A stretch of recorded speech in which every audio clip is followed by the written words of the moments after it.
बिस्मिल्लाहिर्रहमानिर्रहीम। पाकिस्तान के हालात हाज़िरा पर एक ख़ूबसूरत और दिलचस्प नज़म।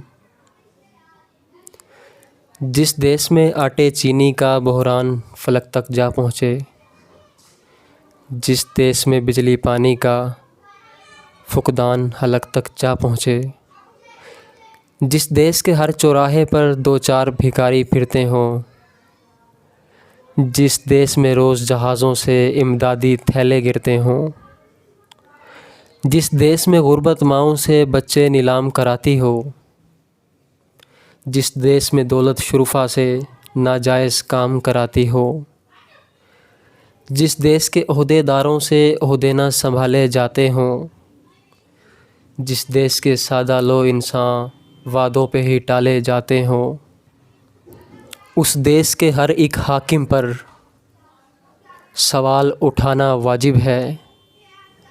उस देश के हर एक हाकिम को सूली पे चढ़ाना वाजिब है।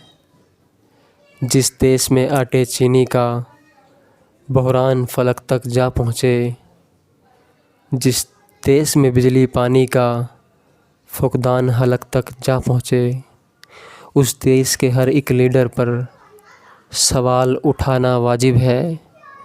उस देश के हर एक हाकिम को सूली पे चढ़ाना वाजिब है। Thank you so much.